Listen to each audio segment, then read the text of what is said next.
Hello everyone. चलिए आज का हमारा छत्तीसगढ़ करंट अफेयर क्वेश्चन देखिए।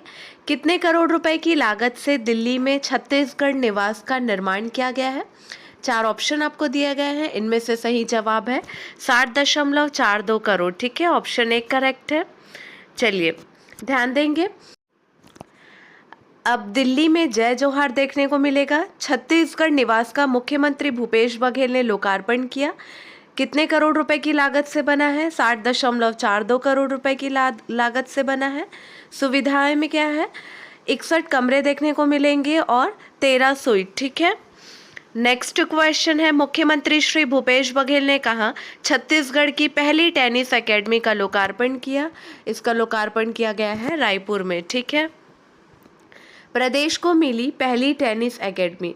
मुख्यमंत्री श्री भूपेश बघेल ने राजधानी रायपुर में निर्मित छत्तीसगढ़ की पहली टेनिस एकेडमी का लोकार्पण किया।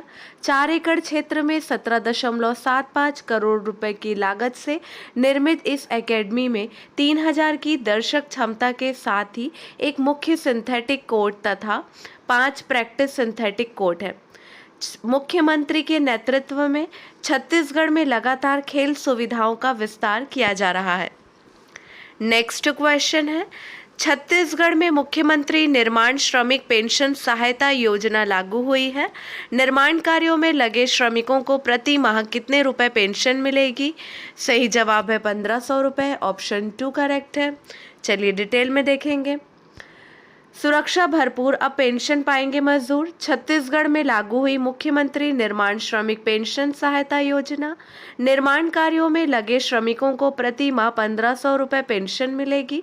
10 साल पंजीकृत रहे और 60 वर्ष की आयु पूरी कर चुके श्रमिकों को लाभ मिलेगा। नेक्स्ट क्वेश्चन है। छत्तीसगढ़ में महिला समूह को ऋण योजना से अब अधिकतम कितने रुपए तक का ऋण मिलेगा? सही जवाब है 6 लाख, ऑप्शन 3 करेक्ट है। महिला समूहों को ऋण योजना से अब अधिकतम 6 लाख रुपए तक का ऋण मिलेगा। महिलाओं को आर्थिक रूप से सशक्त बनाने छत्तीसगढ़ महिला कोष की योजनाओं में संशोधन हुआ। सक्षम योजना में ऋण लेने हेतु पात्रता की शर्तों को किया गया शिथिल। परिवार के स्थान पर अब महिलाओं की वार्षिक आय से होगा पात्रता का निर्धारण। 2 मई को रायपुर में आयोजित आंगनबाड़ी कार्यकर्ता, सहायिका एवं मितानिनों के आभार सम्मेलन में मुख्यमंत्री श्री भूपेश बघेल द्वारा की गई घोषणा पर अमल करते हुए राज्य सरकार ने आदेश जारी किया। नेक्स्ट इंपॉर्टेंट क्वेश्चन है। नई दिल्ली में आयोजित कार्यक्रम में बेस्ट टूरिज्म विलेज प्रतियोगिता के अंतर्गत छत्तीसगढ़ के सरोदा दादर ग्राम को सर्वश्रेष्ठ ग्रामों की कौन सी कैटेगरी में सम्मानित किया गया है? सही जवाब है सिल्वर, ऑप्शन 1 करेक्ट है। विश्व पर्यटन दिवस के अवसर पर भारत मंडपम प्रगति मैदान नई दिल्ली में आयोजित कार्यक्रम में बेस्ट टूरिज्म विलेज प्रतियोगिता के अंतर्गत छत्तीसगढ़ के सरोदा दादर ग्राम को सर्वश्रेष्ठ ग्रामों की सिल्वर कैटेगरी में सम्मानित किया गया। छत्तीसगढ़ राज्य अपने नयनाभिराम स्थलों, पर्यटन नवाचारों और पर्यटन विकास गतिविधियों के साथ पर्यटकों को उत्तम सेवा प्रदान करने में सक्षम है। ग्रामीण पर्यटन, सस्टेनेबल टूरिज्म एवं रिस्पॉन्सिबल टूरिज्म की अवधारणा को विकसित करने में छत्तीसगढ़ अत्यंत महत्वपूर्ण भूमिका निभाता चला रहा है। नेक्स्ट क्वेश्चन है। छत्तीसगढ़ में बायोफ्यूल उत्पादन को बढ़ावा देने के लिए किस जिले के ग्राम गोढ़ी में अत्याधुनिक बायो एथेनॉल प्रदर्शन संयंत्र स्थापित किया गया है? 4 ऑप्शन दिए गए हैं, सही जवाब है दुर्ग, ऑप्शन 1 करेक्ट है। छत्तीसगढ़ में बायोफ्यूल उत्पादन को बढ़ावा देने के लिए दुर्ग जिले के ग्राम गोढ़ी में अत्याधुनिक बायो एथेनॉल प्रदर्शन संयंत्र स्थापित किया गया है। मुख्यमंत्री श्री भूपेश बघेल ने कल इस संयंत्र का वर्चुअल रूप से लोकार्पण किया, मतलब 27 सितंबर को लोकार्पण किया। ठीक है, भारत सरकार के CSIR और CSMRI के वैज्ञानिकों के मार्गदर्शन में छत्तीसगढ़ बायोफ्यूल विकास प्राधिकरण द्वारा संयंत्र की तकनीकी डिजाइन और ड्राइंग तैयार की गई है। मुख्यमंत्री निवास कार्यालय में आयोजित इस वर्चुअल लोकार्पण समारोह में उप मुख्यमंत्री और ऊर्जा मंत्री श्री टी.एस. सिंहदेव और ऊर्जा सचिव श्री अंकित आनंद सहित वरिष्ठ अधिकारी उपस्थित थे। सीबीडीए द्वारा दुर्ग जिले के ग्राम गोढ़ी स्थित बायोफ्यूल कॉम्प्लेक्स परियोजना परिसर में स्थापित 1G बायोएथेनॉल प्रदर्शन संयंत्र में विशुद्ध रूप से जैव ईंधन अनुसंधान एवं विकास गतिविधियां जैसे कि जैव ईंधन उत्पादन, प्रसंस्करण और रूपांतरण प्रौद्योगिकियों के क्षेत्र में कार्य हेतु स्थापित किया गया है। संयंत्र में स्थानीय कच्चा माल के रूप में छत्तीसगढ़ में उपलब्ध स्टार्च युक्त कंपाउंड जैसे कि अधिशेष धान, अनाज जैसे गेहूं, चावल के खराब दाने जो कि खाने योग्य न हो, गन्ना का रस, मोलासेस, मक्का आदि का उपयोग किया जाएगा। नेक्स्ट इम्पॉर्टेंट क्वेश्चन है, छत्तीसगढ़ मुख्यमंत्री ने नई दिल्ली में नवनिर्मित छत्तीसगढ़ निवास का वर्चुअल शुभारंभ किया है। यह कितने रुपए की लागत से तैयार हुआ है? 4 ऑप्शन दिए गए हैं, आपको इमेज भी दिखाया गया है। सही जवाब है 60 करोड़ 20 लाख रुपए की लागत से तैयार किया गया है। क्लियर है? छत्तीसगढ़ वासियों को राष्ट्रीय राजधानी में ठहरने की मिलेगी बेहतरीन सहूलियत, मुख्यमंत्री श्री भूपेश बघेल का ऐसा कहना है। 60 करोड़ 40 लाख की लागत से तैयार हुआ है सर्व सुविधा युक्त छत्तीसगढ़ निवास। नई दिल्ली में दिखेगी छत्तीसगढ़ की संस्कृति और परंपराओं की झलक। छत्तीसगढ़ वासियों को राष्ट्रीय राजधानी में ठहरने की मिलेगी बेहतरीन सहूलियत। नई दिल्ली में दिखेगी छत्तीसगढ़ की संस्कृति और परंपराओं की झलक।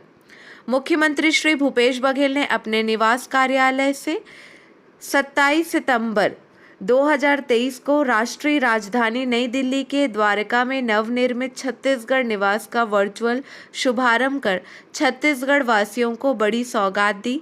मुख्यमंत्री ने कहा कि छत्तीसगढ़ के लोगों को नई दिल्ली में ठहरने के लिए छत्तीसगढ़ निवास के रूप में नया भवन मिल गया है। इससे प्रदेश के जरूरतमंदों को सहित सभी के रुकने ठहरने की दिक्कत दूर हो जाएगी। गौरतलब है कि नई दिल्ली द्वारका के सेक्टर 13 में बने इस नए छत्तीसगढ़ निवास भवन की कुल लागत लगभग 60 करोड़ 42 लाख रुपए है। भवन में 61 कमरे 13 सूट है जो कि आधुनिकतम सुविधाओं से सुसज्जित है।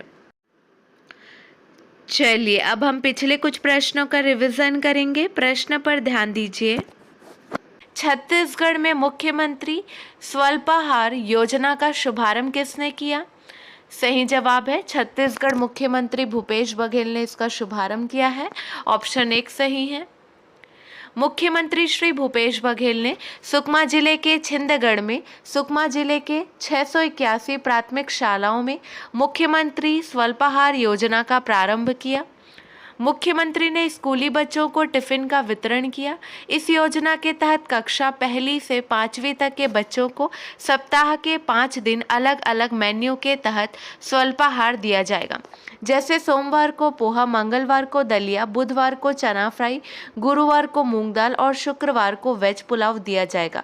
इससे सुकमा जिले के लगभग 17,000 बच्चे लाभान्वित होंगे। योजना के तहत स्कूल के रसोइयों को 800 रुपये अतिरिक्त प्रोत्साहन राशि प्रदान की जाएगी। नेक्स्ट क्वेश्चन है, कोंडागांव में कितने करोड़ रुपए की लागत से मक्का आधारित इथेनॉल संयंत्र बन रहा है? सही जवाब है 141 करोड़। ऑप्शन 3 करेक्ट है। मुख्यमंत्री श्री भूपेश बघेल ने मक्का प्रसंस्करण इकाई के लिए मक्का खरीदी की शुरुआत की। इसे कोंडागांव के कोगड़ी में स्थापित किया गया है। यहां करीब 141 करोड़ रुपए की लागत से बन रहा है मक्का आधारित इथेनॉल संयंत्र। मक्के की खरीदी संयंत्र के ट्रायल एंड टेस्टिंग के लिए शुरू हो रही है। इस संयंत्र में रोजाना 80,000 लीटर इथेनॉल का उत्पादन होगा, जिसके लिए प्रतिदिन 200 टन मक्के की ज़रूरत होगी। इससे ऑयल कंपनियों को प्लांट में निर्मित इथेनॉल की आपूर्ति होगी और मक्का खरीदी के क्षेत्र के 45,000 से अधिक किसान लाभान्वित होंगे। हाल ही में सर्बिया के बेलग्रेड में आयोजित विश्व चैंपियनशिप 2023 में किस भारतीय पहलवान ने कांस्य पदक जीता है? सही जवाब है अंतिम पंघाल, ऑप्शन ए करेक्ट है। सर्बिया के बेलग्रेड में आयोजित विश्व चैंपियनशिप 2023 में भारतीय पहलवान अंतिम पंघाल ने कांस्य पदक जीता है। इस जीत के साथ ही अंतिम पंघाल ने 2024 में होने वाले पेरिस ओलंपिक में भारत के लिए कोटा भी हासिल कर लिया। इस उपलब्धि से विश्व चैंपियनशिप में भारत के कुल 23 पदक हो गए हैं, जिसमें 1 स्वर्ण, 5 रजत और 17 कांस्य पदक शामिल है। चलिए आज के लिए बस इतना ही। अगले वीडियो में मिलेंगे नए प्रश्नों के साथ। Keep watching and keep learning.